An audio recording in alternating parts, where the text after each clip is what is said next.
everybody's into this public privacy, where it's like, rather than just being private, which is also detrimental because it's like, I don't want nobody knowing my moves and moving in silence. Okay, well, this person move you right on off a bridge, nobody knows where to look for you, right? Stuff like that. Right. And but like I say, public privacy, you'll post a picture, but you put a big emoji over their face or something. Like, can't nobody look at you and say, hey, that's my boyfriend too. Right. And so I made the move, I bumped her but I played it cool. DJ dropped Beyonce, I asked her who she catered to. She said I'm single, boo, I just hope you single too. But I ain't tripping, I'm just out having a drink or two. Welcome to Degree Single Segments, and thank you for listening. Since this is the very first episode, I guess we can call it an episode of Degree Single Segments, I'll introduce the concept first. Degree Single is a platform that I launched this summer, which focuses on the experiences and perspectives of different relationship dynamics, with a special emphasis on singleness. Degree Single has grown to include a website with articles, a YouTube channel, and a social media presence. Part of my feedback from readers and viewers was about a podcast, but I felt like a podcast was more than I was looking to take on at the time with everything else that I'm trying to manage. But I did develop a happy medium, and that is Degree Single Segments. This will consist of concise conversations with guests or just my own personal thoughts about different topics. I'm excited to introduce, along with my very first episode, my very first guest. I have my big brother, Reggie Hearns, and his wife, my sister, Toni. Hi. So thank you for being my willing first guest. Thank you so much for having us. Yeah. And part of Degree Single history, depending on how long Degree Single segments run and what level it grows to, it'll be awesome to look at this moment where it all began and the people who started it with me. So I'm so excited that it could be family. So thank you again. And before I jump right into today's topic, would you like to introduce yourselves beyond what I've already said and let listeners know a bit more about you? Well, I guess I will go first. Like Christian said, I am Reggie Hearns. They call me Reggie. The pleasure of being the oldest of the Hearns clan. Thank you so much for having me. This is fun to really see and process because being her brother, we've been able to see it from the thought to the execution phase. And so this is fun to be a part of. In my professional life, I'm a high school counselor. Also campus director of Faith Christian Center in Marietta, Georgia. Also CEO of Breath of Life Youth Coaching LLC, and just happy to be here. And I am Toni. I'm Reggie's wife. I have recently transitioned from corporate America in the business world to just being a stay-at-home mom, focusing on the kids right now, the very top priority in our lives. And I'm also a travel agent, but I am able to work from home. And I know you said I'm just a stay-at-home. Ain't nothing just about no stay-at-home mama. Because, Lord, I'd rather go to work every day. So, yeah. Very true. I know. We are grateful for the sacrifices she has made. But just let the record show, she also willingly wanted to do it, too. It wasn't like, oh, man, you about to come home stuff. It's like, no, she wanted to. So I made it happen. So shout out to all the people making it happen. Yes. You ain't. Okay. Yeah, shout out. Cut all that. Yeah, we do know that having a round-the-clock parent and that attention definitely makes a difference. We know that from our own personal upbringing. Shout out to Mama Hearns. She's the subject of a lot of my Facebook posts. Yes, she is. She did the same thing when we was coming up. So when people say we turned out all right, so you know.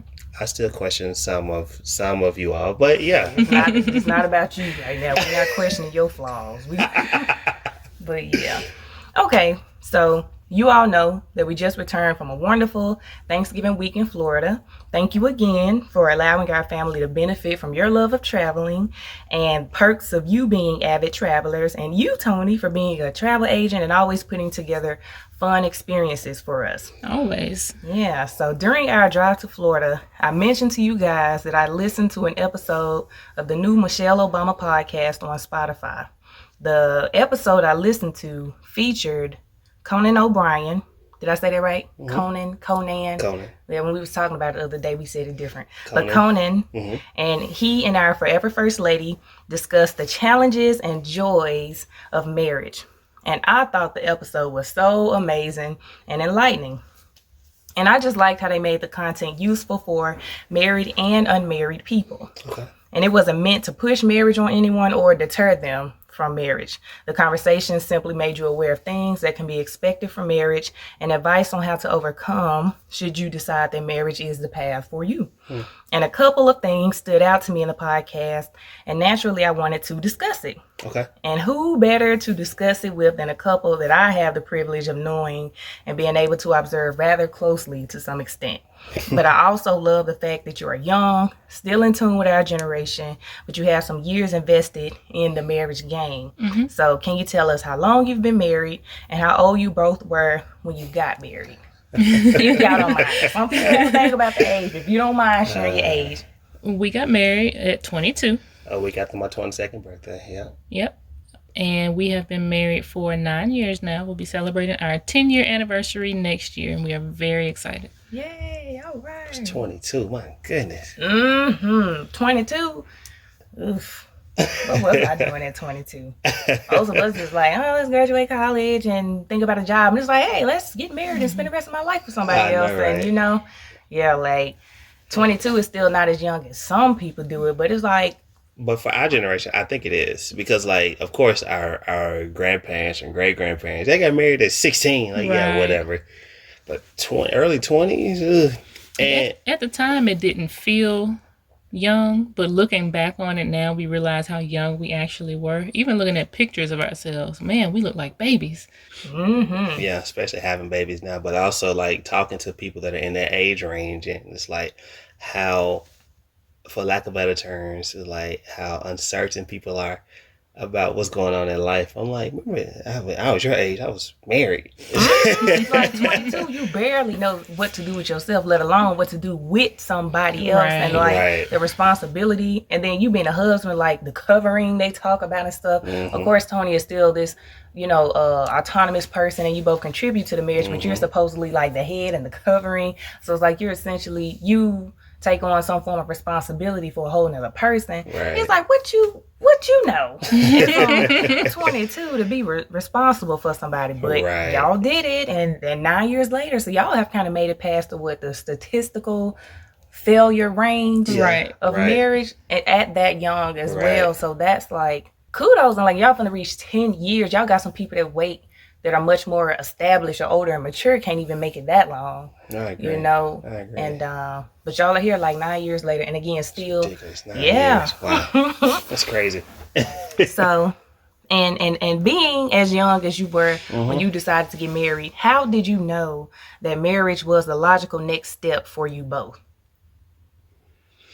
I think it had to, at least for me, it had to go back to how I was raised. And I say that meaning more the biblical sense. I wasn't really raised to, quote unquote, waste time dating for fun. It was more be intentional when you date. And so I knew that when I found someone, or when someone found me, that I knew would be somebody that I could do life with. There was no need to drag it out, unnecessarily for a long time. Either we're sure or we're not. And if we are, then we can move forward as such. No need to be engaged for 5 years. Right. I'll probably echo the same thing. Definitely values. Because like I remember when we first met, I was dead set on moving out to Georgia. For those that know our story, we are from Mississippi, born and raised, but I always knew I was going to move out here. So for me, it was like, after I had agreed to her terms, if you date me, you got to marry me.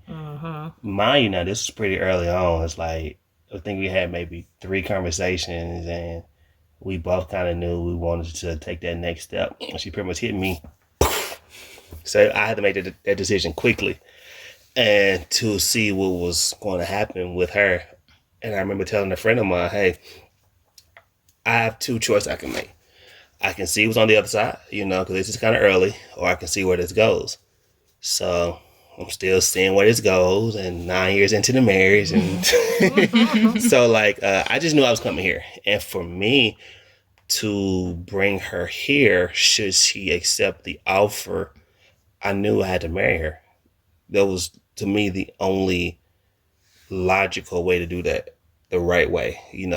Of course, it's based on our values and belief system, but I can say that with confidence. It's like it was more just what we believed in, what I believe was the right way at the time. And if she was crazy enough to come along, then that's her saying, okay. Do you think it helped that she kind of set the precedent? Like you said up front, you was kind of sure, like, if this isn't leading nowhere, ain't no point in doing it. And you knowing from her, like, if we do this, this is what I'm looking for to come out of it. And if that ain't coming out of it, get on up out my face. I would still, honestly, I would still say, even though people want that, that's not necessarily something that's guaranteed to happen. Right. So, so true. For me, it's one of the things to where even when I told my homeboy I was going to give her a shot, at me, give her a shot at me. Get out. That it was one of the things to where it's like, it was literally just to see where it went. Because yes, she wants date to marry, but what if we get to talking and a couple years into us just talking, it goes sideways? I mean, what if, life happens, whatever that looks like, we're still dating. What if she doesn't even like me on that level? So for me, it was literally, I remember telling him, we started talking fall of our freshman year of college, and I came back from winter break. I told my homeboy, I think I'm gonna do it. He like, for real? Like, I think I'm gonna just see where this goes. In your freshman year? In my freshman year. Yep. And so you was even younger then? Yeah. Like 18, 19. I was 18. We met on Facebook. Shout out to Mark Zuckerberg. And so, we checked the profile. We were online dating before that was a thing. And so. Were the DMs at that time? It was because we both went to the same school. Yeah. And so we were interested in befriending people who we were in classes with and who we went to school with. But the first conversations took place online. And so I remember telling my friends, hey, I think I'm gonna do it. I really did. And not really knowing that it would. I knew it could, because that's what she said she wanted. Mm-hmm. Me, I really didn't really know what I wanted. I knew I wanted to see where this went. If it went the distance, cool. 9 years into the marriage, I guess we've been married for 9 years. We're hanging out for 12, right? Mm-hmm. And so it's just one of the things to where it's like I was willing just to see what happened. Because like I told my friend, if it works, it works. If it don't, well, cool. And here we are. She's still holding on to me. He's still holding on to me. I know that's right. I'm supposed to be unbiased here. Clearly, she has chosen sides. So in Michelle Obama's podcast, she said that you have to know who you are to know who you're looking for. And that rang so loud and so true in my ears. To me, that is the main premise of what I'm hoping to do with Degree Single. Some may perceive it as a platform to urge singleness, but it's not. My main angle is to explore what goes on in that single phase and to get to know ourselves well enough in that stage so that we're equipped and happy to either remain single or enter into a relationship or marriage, whatever someone aspires to do. Mm-hmm. And it takes knowing yourself to know if you'd rather be single or want a relationship of some sort. Yeah. So what do you think about the statement Michelle Obama made? And is this something that played a part in you two knowing that you were the ones for each other? And again, that statement was, you have to know who you are to know who you're looking for. I can agree with that. I can too. And I think it kind of goes to the point that a lot of people make, that two people coming together are not half of a person. So it's not like half of me is looking for half of him and we don't become a whole. I don't become a whole person until I have met the person that I'm supposed to be with. No, two whole people come together and they make an even better team. So I think that goes to that point. It's essential, definitely, to be a whole person, to already know who you are and what you're looking for. And that whole person interacts and meets and, meshes with another whole person, somebody that's not going to take away from you and you're not going to take away from them, but you both support each other in your wholeness, and just make a dynamic duo. I agree. My whole individual self. I would have to agree with that. I have to agree with that because, like, even thinking back to once we met, it was like me at that age, I was ready just to conquer the entire world. And so for me to even entertain a thought of settling down that early, it had to be with somebody that I felt was on the same level, to where it was like, okay, this is what I'm about. This is where I'm going. This is what I'm doing. Are you willing to join me, for lack of a better term? But you have to bring something to the table also. So that's one thing I did appreciate about Toni at the time. She was ambitious. Okay, cool. This is what I want to do. What are you doing? This is what I want to do. Okay, cool. That's ambition. That's drive. That's willing to sacrifice to make the whole thing work, And if you can do that on your own, despite all the odds, how much better are you with a partner? And he always told me, coming through school before we got married, he always told me, I never want to stop you from doing anything that you want to do. I just want to be there with you when you do. Hey. Yeah. No, I do remember that because at the time, a family friend didn't want us even dating that seriously. Because what happened was, like, I remember they felt that we were falling head over heels way too quickly. Because you got to think about it, we're just 18, 19-year-old kids. Mm-hmm. And she got the whole world ahead of her. And so once we had that conversation, it was literally just saying, hey, to reassure everybody, I'm not trying to take away from you doing anything. Even to this day, I'm still not. Even when she made the decision to come home, that was her decision. Mm-hmm. I was prepared for it because I know both of our examples, both of our parents, they stayed home for a few years. So for me, at the back of my mind, that was always a possibility. Not saying it had to happen, but a possibility. So when we had our second child, she was like, I want to come home. Okay, cool. We just got to make certain adjustments to make it work. And even still, it's like, well, what do you want to do? What are you about? What you got going on? How can I help you out? Just as much as you are helping me out as well. So it's definitely one of them just driving ambition things, to where I'm not trying to stop you. It looks different in this particular season. It really does. And I respect that. But at the same time, not trying to stop you. Just want to be there once you make it happen. And that's good. And I think personally, you spoke on something that I feel like is really more of a personal deterrent for myself. I feel like the way you just described it is best case scenario, but it's a risk that it can go the way it has gone. Full autonomy, fully respect your ideas and views, whatever you want to do. I'm just trying to do it with you. Don't not do it unless it's your choice to not do it. But don't ever not do it because of me, and I won't ever try to make you not do it. Yeah. But then there's that other side was, if you hold me down, blah blah blah, give me here this and that, then I'll turn around and tend to you if they even have the intentions on keeping that promise and that agreement. Right. And to me, that is the risk, because you can get in that and that be the terms and then not play out that way, and you sacrifice and giving up all of this, and sometimes the bounce back is just not the same. And so to me, it's like, the only way I can guarantee that doesn't happen is to remain single. Is to stay up out of that completely. Really, that's the only way to ensure that it doesn't happen. I understand some people say, you're going to miss your husband, you're going to give up this and that. I'm like, well, if what's for me is for me, I ain't going to miss it. Yeah. That's for one. But I don't know. I can truly say that is one thing I think about. Like, what if, of course, you're going to meet people and they going to say that. Who not going to say that? Girl, I'm going to get with you and derail your plans and mess up your dreams. Right. I'm going to send you all off track. Who going to say that? Nobody's going to say that. Right.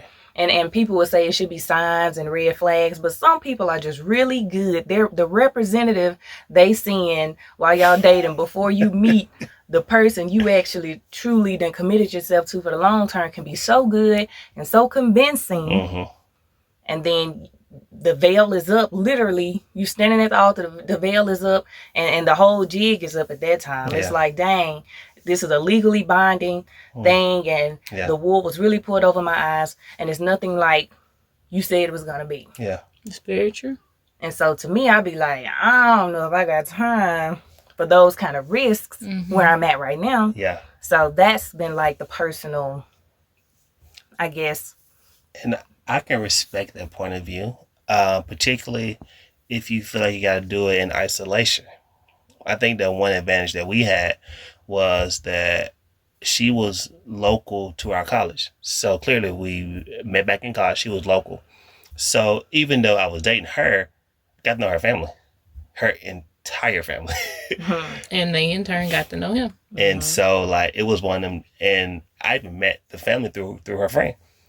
Because like one of the class I was taking prior to meeting her, I was in the class with her friend, and I don't know if she told me or how we got connected, but it was like, I think you'll be good for my friend Toni. And so like it was one of them, so it was like you had to go through those checks and balances. A lot of times what happens now, we don't group date anymore. I mean, that was such an isolated thing to where the wisdom of the group, you know, because there was a time where a guy had to woo the friends in order to get to the girl. Now people get offended if you don't like who they, trying to get with. How come y'all don't support me? But we see things that you don't see about this particular person. And so now the question is, will you trust your crew?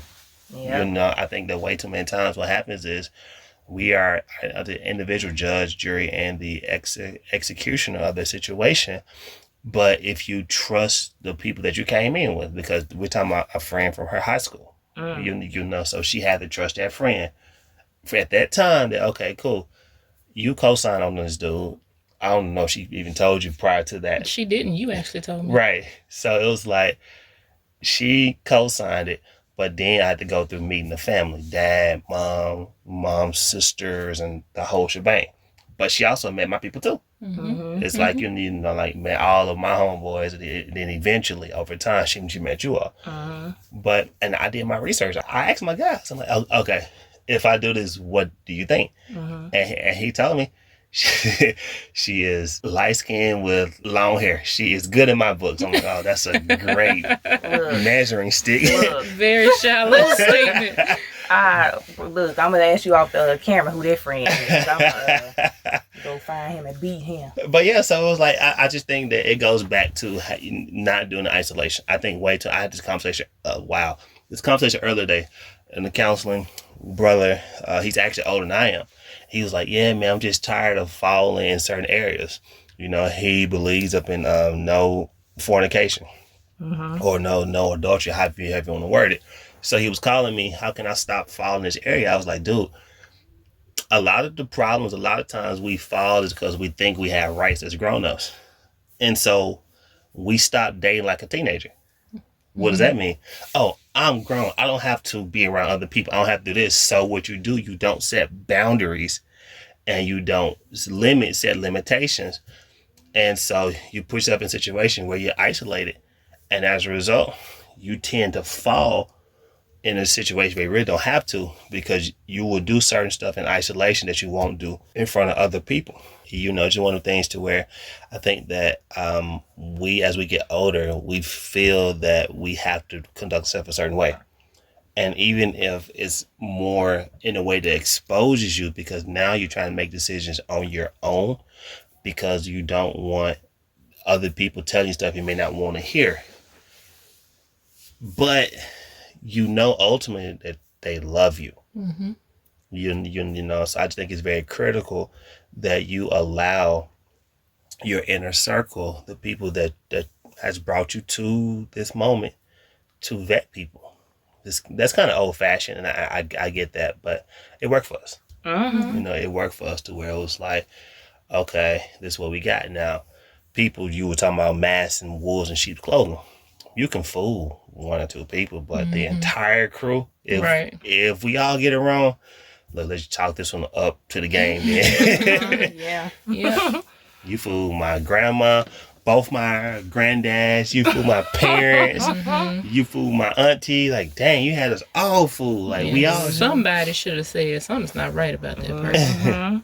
And that's interesting. Like you said, that's, I guess, not necessarily old-fashioned, because what does that say about us, if that's an old-fashioned notion? But it's definitely becoming outdated, because now with social media, everybody's into this public privacy, where it's like, rather than just being private, which is also detrimental, because it's like, I don't want nobody knowing my moves and moving in silence. Okay, well, this person move you right on off a bridge, nobody knows where to look for you, right? Stuff like that. Right. And but like I say, public privacy, you'll post a picture, but you put a big emoji over their face or something. Like, can't nobody look at you and say, hey, that's my boyfriend too. Right. And rather than just taking it, Barbara, nobody wants Barbara approaching Shirley, but don't you want to know if there is a Barbara or Shirley out there, Most definitely would. I would think so. So like, this age of public privacy is has a lot of drawbacks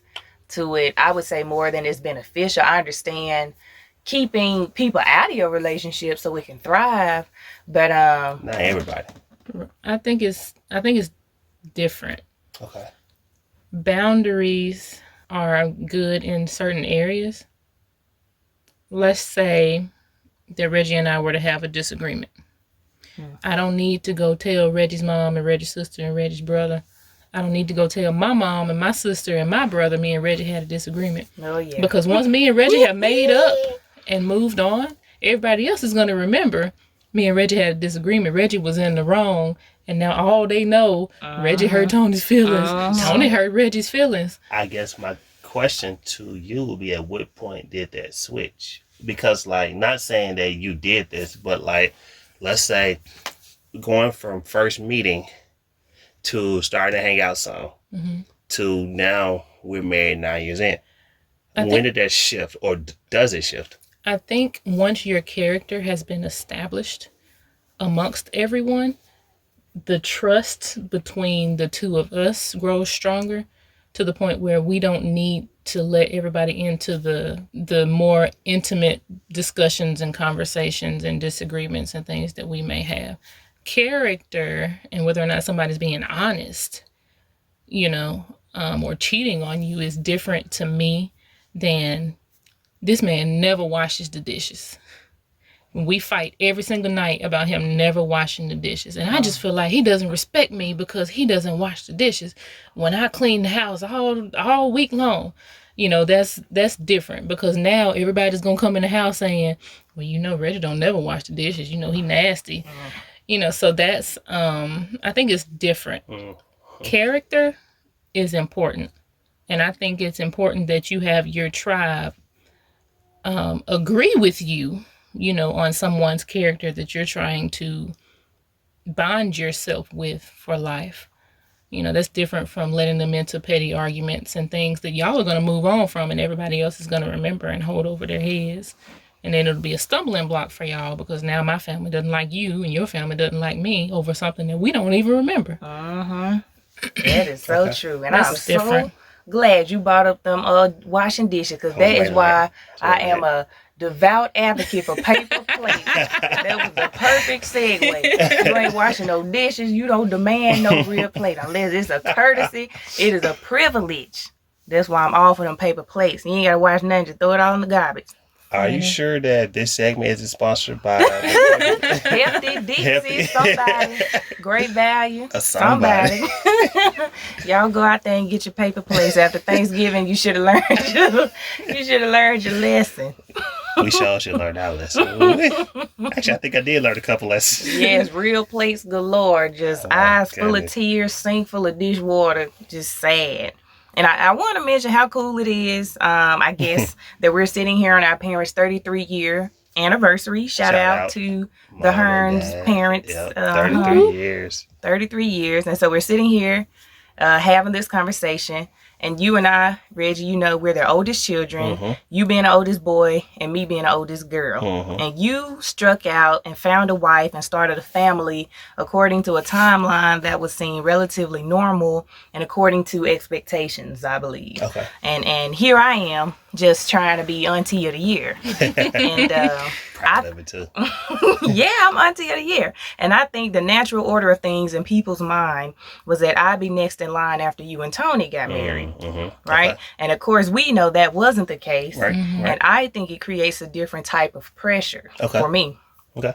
For one, I'm not getting any younger, as some would say. And two, you know, we have a younger sister that has since gotten married and had kids before me, and a younger brother who's been in a good relationship for many years now. So everybody kind of 2 or 3 years? might be 4. It might be 4. Mm-hmm. Wow. It's been a while. And so, you know, everybody's natural thought is like, that's definitely, you know, coming.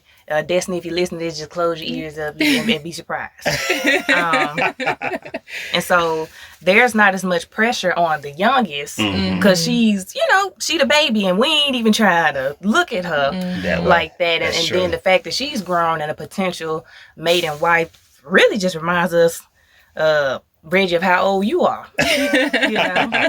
Yes, how old I am. Let's go with that. Not the rest of us, but how old you are. And so if I didn't have a sense of self, I'd wonder if I'm off track or off course somehow. And so you being the life coach and counseling professional that you are, shameless plug, what advice would you give someone like me if they were in fact feeling off track and off course at this point in their life as it relates to marriage and the idea of being alone forever? And Toni, I said Reggie, but definitely chime in, but I said him because I have a specific follow-up question for you after this. But yeah, what are y'all thoughts? I don't feel off track or off course at all, but if someone did in that area of their lives, if they weren't as secure at this particular point, and I've shared a lot of views with you all about the stuff people say. Like people say, you're approaching 30, you're not in your prime. And then all the things that they tell us to look out for, like complications with having kids. A lot of these things, they feel like if you ain't married by a certain time, it ain't gonna happen. And if you ain't already had kids, it's gonna be difficult, if not impossible. And so if people are having reservations and stuff about these kind of things at this point in their life, what advice would you give them? If you're specifically talking about being older and everybody younger is doing things that you should, quote unquote, should have done already. In its traditional sense, marriage is supposed to be for life. And so if you're not ready to make that commitment, I don't recommend you making that commitment because you have to lay down beside that person for the rest of your life. And that's not something to take lightly. And so if you are not ready, that's not something to rush into. However, there could be, and this is not in every situation, but there could be fear, you know, of commitment that could keep you from being with someone that actually could be of a great benefit, you know, to your life. So I definitely don't recommend holding on to fear, keeping you from moving forward. But also make sure that you make a wise decision in who you do choose to settle down with. And if you're not ready right now, that's okay. If you're never ready, that's okay. Everybody doesn't get married. Oh, you get into our other thing. I told Reggie. We had this, it was a fiasco on social media maybe like a year or so ago where it's like marriage isn't a goal for everybody. And I'm like, it ain't gotta be. You got like single people in the world. And it was single people in the Bible. But people want to get all biblical, talking about some, Lord say be fruitful and multiply. And everybody's supposed to say, no, y'all just depict that one scripture and stress it out. It's single. God, somebody in that Bible dictates single life. Jesus was single, so I mean, he So- died at 33, of course, but he was single. We don't want that part. But he was single. But I would also say comparison kills. I think that if we all are our own individual people, our own individual races, then to compare our situation with somebody else's is not fair because it takes value from both sides, you know? Like, even within our family, your situation versus our sister is two different type of situations. And so to compare the two would be like taking value from both sides, you know, not giving the uniqueness of the situation is proper honor and proper due. So I would say, plus with modern medicine, a lot of people are doing a lot of things later. So, I mean, it's just one of them deals to where it's like, back in the day, I guess it was a thing. You're old, you might well get your life insurance policy up some and make us your beneficiaries. But that's not the case anymore. That's the gag. Like, my life insurance policies are up. Hopefully nobody listening to this trying to knock me out. But all the money, I think I spread it out among the siblings. That's the gag. Because I told Miracle when I just updated one of them, it was like a year in, and a policy had did some changeovers. And I was like, Miracle, if I die, you getting 6 figures in this amount. Nice. And she was like, I hope I never have to get it, but still. She told me that I can die. Okay, cool. I see. I see.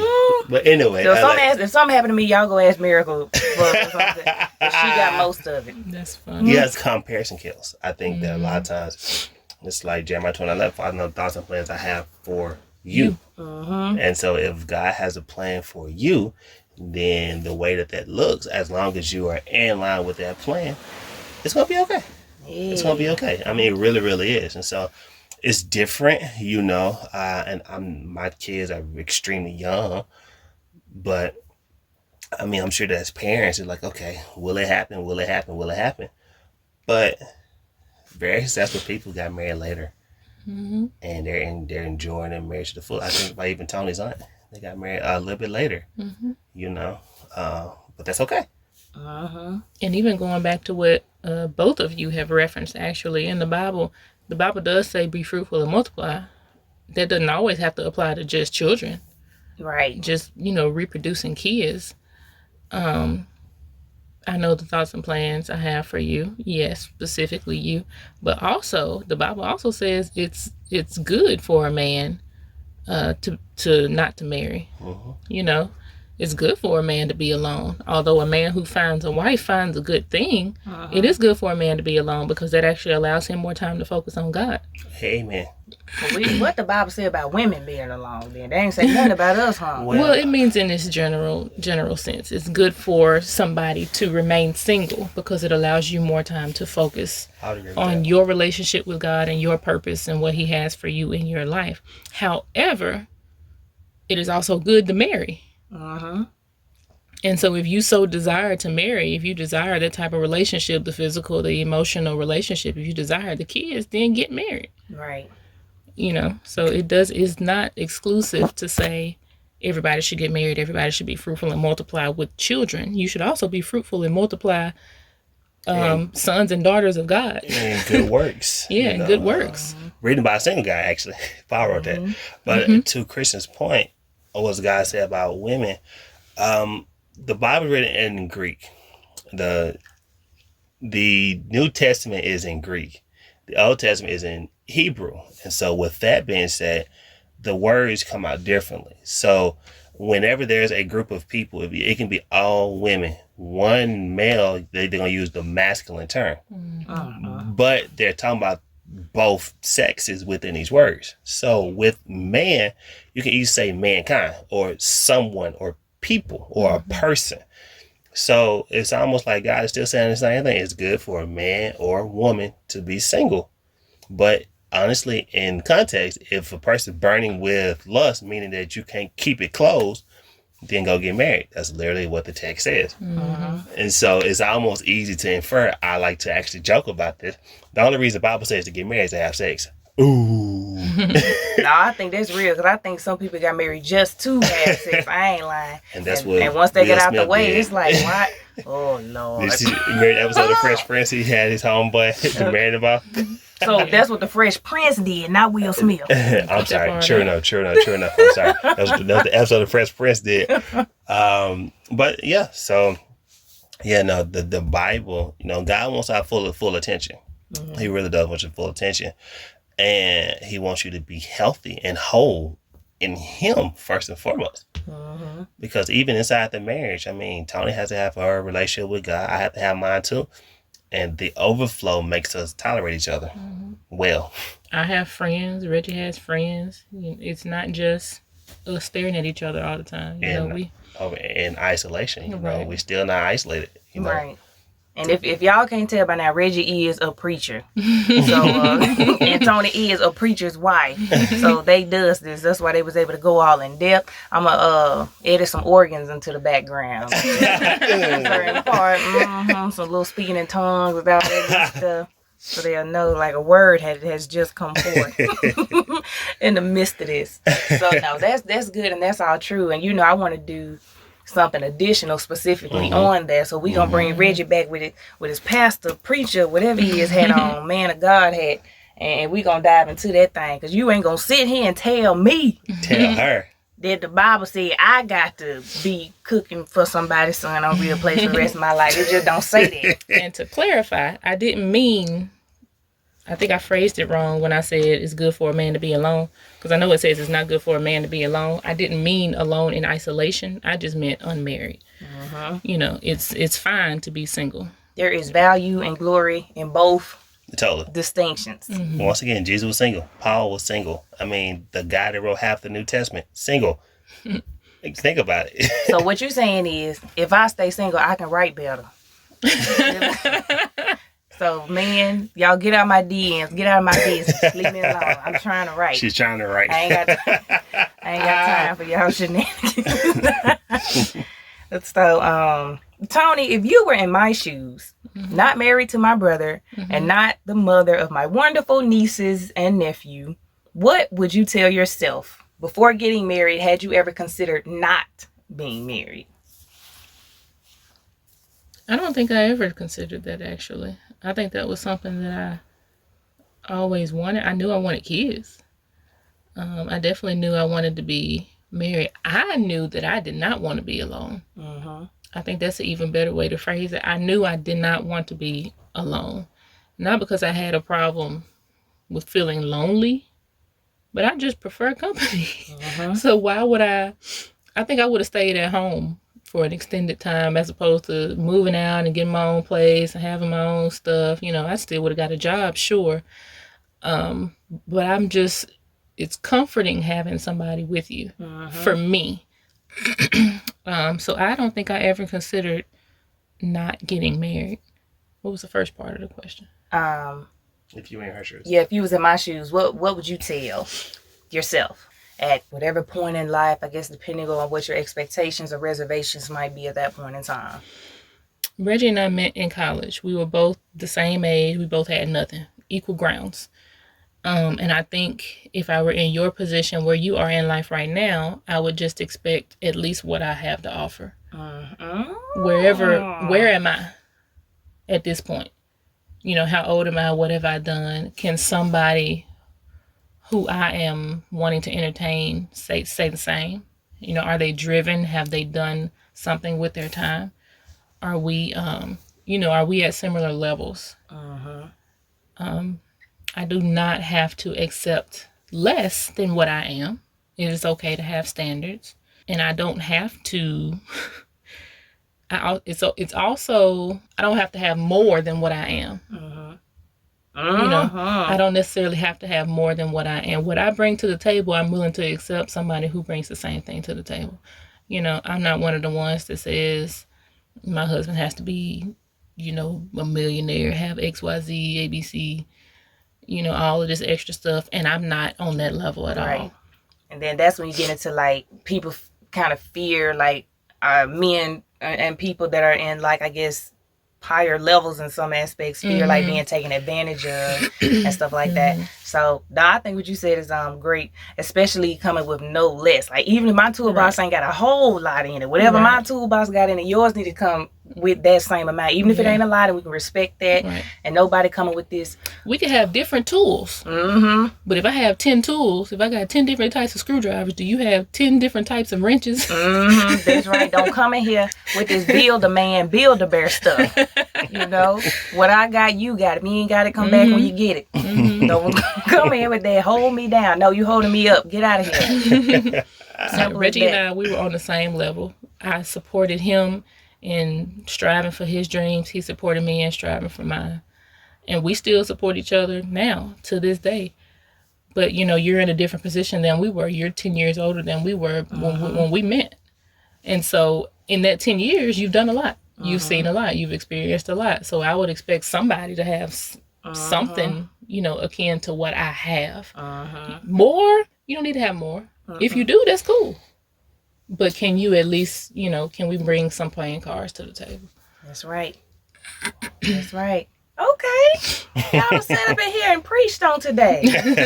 This was good. So thank you again for being my guest today. Thank you for the opportunity. Yeah, I really appreciate the insight and wisdom that you have imparted upon me and the future listeners when this gets out. And quickly, I want to give you both a chance to shout out anything you have going on that you want to publicize and that we can support.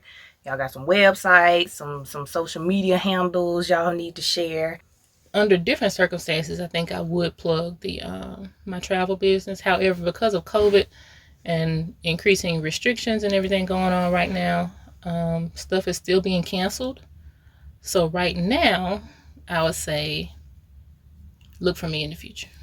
No, say it anyway, because your travel page, you be giving us updates and stuff like that. That's and true. when stuff open, you let us know. And when stuff open up, you want us to be the first person, So I would say, once the world returns to normal, travel will still be a thing. Even now, travel is still a thing. And so I am interested in booking cruises for people, group cruises and international trips as well. Those are my specialties, not necessarily stateside trips. So Toni Hearns, Vacation Destinations. You can find me on Facebook. Just reach out. Okay. Also, and I'll plug that info. Reggie Hearns on Facebook, Instagram, Breath of Life YC, at Breath of Life YC, Breath of Life Youth Coaching.org, and Faith Christian Center, Marietta, Georgia. All right. So usually at the end of podcasts, I hear the host, this ain't no podcast, whatever it is. I hear the host, shout out their teams, executives, because it was supposed to be concise. I'm like, okay, just concise conversations. We give a little bit of something, because I ain't gonna do the whole podcast thing, but we had a lot going on this time, so I don't know if others will be as long. I may have to change the description of concise, but I think it was great, and a lot of great things. That's why people do it in teams too. It's like, yeah, bounce it off. A lot of fantastic things were said. So I don't know, I might have to take that little concise part out. But like, this was a very successful degree single segment, the first one. And so, like I said, people shout out their teams, executives, sponsors, etc. Well, all of that is me. Hey, so shout out to Kristen. Shout out to everybody, the showrunners, the producers, the EPs, everybody. That's all Kristen. So Kristen and her phone, her iPad, her laptop. Hey, shout out to all of y'all. Turn up, shout out. And music is by Jervis McGee of Jervis McGee Music. And so that's the only person in addition to myself and my guests, Reggie Hearns, Toni Hearns. Thank you again, everyone that's listening, for tuning in. And be sure to follow Degree Single on Instagram and Facebook to stay connected. And also subscribe to the Degree Single YouTube channel for additional content. I will look for you in the comment section. I just want you right now. Nothing else matters right now. Can I get you by yourself somehow and show you how I really get down?